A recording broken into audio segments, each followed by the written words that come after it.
ಸಿದ್ದರಾಮಯ್ಯ ದೆಹಲಿಯಲ್ಲೇ ನಿಂತು ನಾನೇ 5 ವರ್ಷ ಸಿಎಂ ಅನ್ನೋ ದಾಳ ಉರುಳಿಸಿದ್ದೇ ತಡ. ರಾಜ್ಯ ಕಾಂಗ್ರೆಸ್ನಲ್ಲಿ ಮತ್ತೊಂದು ರೀತಿಯ ಸಂಚಲನ ಸೃಷ್ಟಿಯಾಗಿದೆ. ಅದಕ್ಕೆ ಕಾರಣ ಸಿಎಂ ಸಿದ್ದರಾಮಯ್ಯ ಹೇಳಿಕೆ. ಹೊರಬಿದ್ದ ಬೆನ್ನಲ್ಲೇ ಡಿಸಿಎಂ ಡಿಕೆ ನಡೆ ಮತ್ತು ಆಡ್ತಾ ಇರುವಂತಹ ಮಾತು ಸಾಕಷ್ಟು ಕುತೂಹಲಕ್ಕೆ ಕಾರಣವಾಗಿದೆ.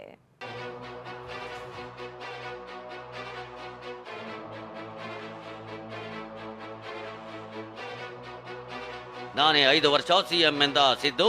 ಹಾಸ್ಪಿಟಾಲಿಟಿ ಕ್ಷೇತ್ರದಲ್ಲಿ ಜಾಗತಿಕ ವೃತ್ತಿಯ ಕನಸು ಇದೆಯಾ? ಜಾಗತಿಕ ಅಧ್ಯಯನ ಉದ್ಯೋಗ ಅವಕಾಶಗಳೊಂದಿಗೆ ಭಾರತದ ನಂಬರ್ 1 IIHM ನಲ್ಲಿ ಓದಿ ಪ್ರವೇಶ ಆರಂಭವಾಗಿದೆ. ಈಗಲೇ ಸೇರಿ. ಖರ್ಗೆ ದೀಕ್ಷೆ ಕೊಟ್ಟಿದ್ದಾರೆಂದ ಡಿಕೆ. ನಾನು ಮೊನ್ನೆ ಹೇಳಿದೆ, ನಾನು 5 ವರ್ಷ ಪೂರ ನಾನೇ ಇರ್ತೀನಿ. ಯಾಕೆ ಹೇಳ್ತಿದ್ದೆ?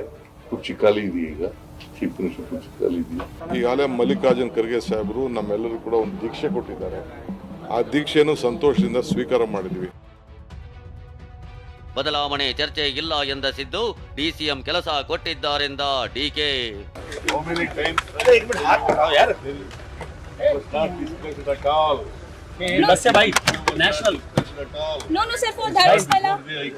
ಡೆಪ್ಟಿ ಸಿಎಂ ಆಗಿ ಕೆಲಸ ಕೊಟ್ಟಿದ್ದಾರೆ. ಅದನ್ನ ಏನ್ ಕೊಟ್ಟಿದ್ದಾರೆ ಅದನ್ನ ಮುಂದುವರಿಸಿಕೊಂಡು ಕೆಲಸ ಮಾಡ್ಕೊಂಡು ಹೋಗ್ತಾ ಇರ್ತೀನಿ. ಒಪ್ಪಂದ ಆಗಿಲ್ಲ ಎಂದ ಸಿದ್ದು, ತಾಳ್ಮೆ ಶ್ರಮಕ್ಕೆ ಫಲ. ಡಿಕೆ ವಿಶ್ವಾಸದ ಮಾತು. ಮೊನ್ನೆನೂ ಹೇಳಿದ್ದೀನಿ, ಪಾರ್ಟಿ ಮೀಟಿಂಗ್ 2.5 ವರ್ಷ ಆಗ್ತಾ ಇರೋದ್ರಿಂದ ಸ್ವಾಭಾವಿಕವಾಗಿ ಅದು ಪ್ರಶ್ನೆಗಳು ಬರ್ತವೆ. ಇಟ್ ಮೀನ್ ಆ ತರ ಒಪ್ಪಂದ ಆಗಿದೆ ಅಂತ ಅಲ್ಲ. ದುಡಿಯೋಣ, ಕೆಲಸ ಮಾಡಿ, ನಿಮ್ಮ ಶ್ರಮ ಇರಲಿ, ನಿಮ್ಮ ಶ್ರಮಕ್ಕೆ ಫಲ ಇರ್ತದೆ. ಎಲ್ಲಿ ಮನಸ್ಸಿದೆಯೋ ಅಲ್ಲಿ ಮಾರ್ಗ ಇದೆ, ಎಲ್ಲಿ ಶ್ರಮ ಇದೆಯೋ ಅಲ್ಲಿ ಫಲ ಇದೆ. ಡಿಕೆಗೆ ಕೊನೆ ಚಾನ್ಸ್, ಟಾಂಗ್ ಕೊಡ್ತಾರೆ ನೋಡಿ, ಬೆಂಕಿಗೆ ಕಮಲದಳ ತುಪ್ಪ.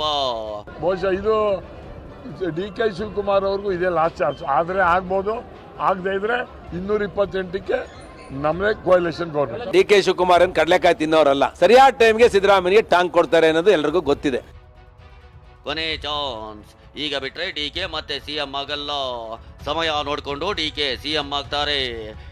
ಇದೇ ಕಮಲದಳ ನಾಯಕರು ಆಡ್ತಿರೋ ಇದೇ ಮಾತು ರಾಜ್ಯ ಕೈಪಡೆಯ ನಾಯಕತ್ವ ಬದಲಾವಣೆ ಚರ್ಚೆಗೆ ತಿರುವು ಕೊಡ್ತಿದೆ. ಇದಕ್ಕೆ ಇಂಬು ಕೊಡುವಂತೆ ಡಿಸಿಎಂ ಡಿಕೆ ಹೇಳಿರುವ ದೀಕ್ಷೆಯ ಮಾತು ತೆರೆ ಹಿಂದಿನ ತಂತ್ರಗಾರಿಕೆಗೆ ಸಾಕ್ಷಿ ನುಡಿಯುತ್ತಿದೆ. ಈಗಾಗಲೇ ಮಲ್ಲಿಕಾರ್ಜುನ್ ಖರ್ಗೆ ಸಾಹೇಬರು ನಮ್ಮೆಲ್ಲರೂ ಕೂಡ ಒಂದು ದೀಕ್ಷೆ ಕೊಟ್ಟಿದ್ದಾರೆ. ಆ ದೀಕ್ಷೆಯನ್ನು ಸಂತೋಷದಿಂದ ಸ್ವೀಕಾರ ಮಾಡಿದ್ವಿ. ಅಷ್ಟಕ್ಕೂ ಸಿಎಂ ಸಿದ್ದರಾಮಯ್ಯ ದೆಹಲಿಯಲ್ಲೇ ನಿಂತು ನಾನೇ 5 ವರ್ಷ ಸಿಎಂ, ನಾಯಕತ್ವ ಬದಲಾವಣೆ ಇಲ್ಲ, ಒಪ್ಪಂದ ಆಗಿಲ್ಲ ಅಂತ ದೊಡ್ಡ ಸಂದೇಶ ಸಾರಿದ್ರು. ದೆಹಲಿಯಿಂದ ಬೆಂಗಳೂರಿಗೆ ಹೊರಡುವಾಗಲೂ ನಾಯಕತ್ವ ಬದಲಾವಣೆ ಕುರಿತು ಹೈಕಮಾಂಡ್ ಮಟ್ಟದಲ್ಲಿ ಚರ್ಚೆಯೇ ಇಲ್ಲ ಎಂದಿದ್ರು.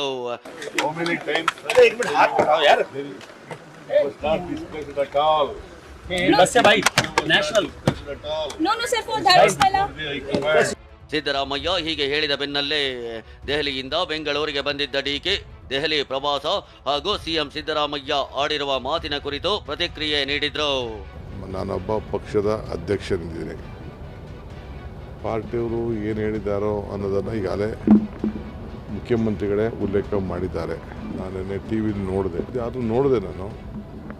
ಅವ್ರು ಹೇಳಿ ಚೀಫ್ ಮಿನಿಸ್ಟ್ರು ಈಗಾಗಲೇ ಕೆಲವೆಲ್ಲ ಈಗ TV9 ಯಾವುದೋ ಒಂದು ರಿಪೋರ್ಟ್ಸಲ್ಲಿ ನೋಡಿದೆ ನಾನು. ಅವ್ರು ಏನು ಹೇಳಬೇಕು ಎಲ್ಲ ನಿಮ್ಮ ಪ್ರಶ್ನೆಗಳಿಗೆಲ್ಲ ಅವರೇ ಉತ್ತರ ಕೊಟ್ಟಿದ್ದಾರೆ.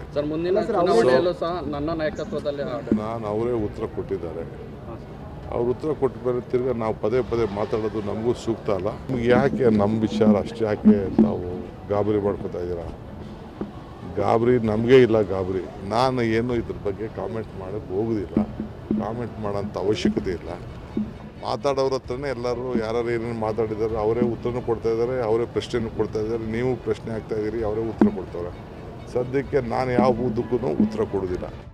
ಕೇಳಿದ್ರಲ್ಲ, ನಾನೇನೋ ಮಾತಾಡಲ್ಲ, ಮಾತಾಡೋರೇ ಎಲ್ಲದಕ್ಕೂ ಉತ್ತರ ಕೊಟ್ಟಿದ್ದಾರೆ ಅಂತ ಡಿಕೆ ಹೇಳಿದ್ದಾರೆ. ಅಲ್ಲಿಗೆ ಯಾರು ಏನೇ ಅಂದ್ರೂ ಮೌನವೇ ನನ್ನ ಉತ್ತರ ಅಂತಿದ್ದಾರೆ. ಇದು ಡಿಕೆ ತಂತ್ರಗಾರಿಕೆಯ ಭಾಗವೂ ಹೌದು. ಇದಕ್ಕೆ ಇಂಬು ಕೊಡುವಂತೆ ಇದೇ ಡಿಕೆ. ಮಲ್ಲಿಕಾರ್ಜುನ ಖರ್ಗೆ ಅವರು ದೀಕ್ಷೆ ಕೊಟ್ಟಿದ್ದಾರೆ ಅಂತಾನೋ ಹೇಳಿದ್ದಾರೆ. ಖರ್ಗೆ ಕೊಟ್ಟ ದೀಕ್ಷೆಯನ್ನ ಸಂತೋಷದಿಂದ ಸ್ವೀಕರಿಸಿದ್ದೇನೆ ಎಂದ ಡಿಕೆ. ಕೆಪಿಸಿಸಿ ಕಚೇರಿಯಲ್ಲೂ ಡಿಕೆ ತಾಳ್ಮೆಯ ಪಾಠ, ಶ್ರಮ ಫಲದ ಮಾತು. ಕೆಪಿಸಿಸಿ ಕಚೇರಿಗೆ ಬಂದ ಡಿಸಿಎಂ ಡಿಕೆ ಅಲ್ಲಿ ಹೋರಾಟಗಾರ್ತಿ ಬಿಟಿ ಲಲಿತಾ ನಾಯಕ್ ಸೇರಿದಂತೆ ಹಲವರನ್ನ ಪಕ್ಷಕ್ಕೆ ಸೇರಿಸಿಕೊಂಡ್ರು. ಈ ವೇಳೆ ಕಾರ್ಯಕರ್ತರನ್ನ ಉದ್ದೇಶಿಸಿ ಮಾತನಾಡಿದ ಡಿಕೆ, ತಾಳ್ಮೆ, ಶ್ರಮ, ಪ್ರತಿಫಲದ ಪಾಠ ಮಾಡಿದ್ರು. ಬಳಿಕ ಮಾಧ್ಯಮಗಳ ಜೊತೆ ಮಾತನಾಡಿದ ಡಿಕೆ, ಮಲ್ಲಿಕಾರ್ಜುನ ಖರ್ಗೆ ದೀಕ್ಷೆ ಕೊಟ್ಟಿದ್ದಾರೆ, ಅದನ್ನ ಸಂತೋಷದಿಂದ ಸ್ವೀಕರಿಸಿದ್ದೇನೆ ಅಂದ್ರು. ದುಡಿಯೋಣ, ಕೆಲಸ ಮಾಡಿ, ನಿಮ್ಮ ಶ್ರಮ ಇರಲಿ, ನಿಮ್ಮ ಶ್ರಮಕ್ಕೆ ಫಲ ಇರ್ತದೆ. ಎಲ್ಲಿ ಮನಸ್ಸಿದೆಯೋ ಅಲ್ಲಿ ಮಾರ್ಗ ಇದೆ, ಎಲ್ಲಿ ಶ್ರಮ ಇದೆಯೋ ಅಲ್ಲಿ ಫಲ ಇದೆ. ಎಲ್ಲ ಮಾತುಗಳಲ್ಲೇ ಎಲ್ಲ ಥರದಕ್ಕೂ ಉತ್ತರಗಳಿದೆ. ಸೊ ನನಗೆ ಕೊಟ್ಟಿರೋ ಜವಾಬ್ದಾರಿ, ಈ ಪಕ್ಷ ಕಟ್ಟಲಿಕ್ಕೆ ಜವಾಬ್ದಾರಿ ಕೊಟ್ಟಿದ್ದಾರೆ. ಒಬ್ಬ ಕಾರ್ಯಕರ್ತನಾಗಿ ಡೆಪ್ಟಿ CM ಆಗಿ ಕೆಲಸ ಕೊಟ್ಟಿದ್ದಾರೆ. ಅದನ್ನು ಏನು ಕೊಟ್ಟಿದ್ದಾರೆ ಅದನ್ನು ಮುಂದುವರಿಸ್ಕೊಂಡು ಕೆಲಸ ಮಾಡ್ಕೊಂಡು ಹೋಗ್ತಾ ಇರ್ತೀನಿ. ಅದು ಬಿಟ್ಟರೆ ಈಗಾಗಲೇ ಮಲ್ಲಿಕಾರ್ಜುನ್ ಖರ್ಗೆ ಸಾಹೇಬರು ನಮ್ಮೆಲ್ಲರೂ ಕೂಡ ಒಂದು ದೀಕ್ಷೆ ಕೊಟ್ಟಿದ್ದಾರೆ. ಆ ದೀಕ್ಷೆಯನ್ನು ಸಂತೋಷದಿಂದ ಸ್ವೀಕಾರ ಮಾಡಿದ್ವಿ. ನೋಡಪ್ಪ, ಪಾರ್ಟಿ ಇದ್ರೆ ನಾನು, ಪಾರ್ಟಿ ಇದ್ದಲ್ಲ ಅಂದ್ರೆ ನಾನಿಲ್ಲ.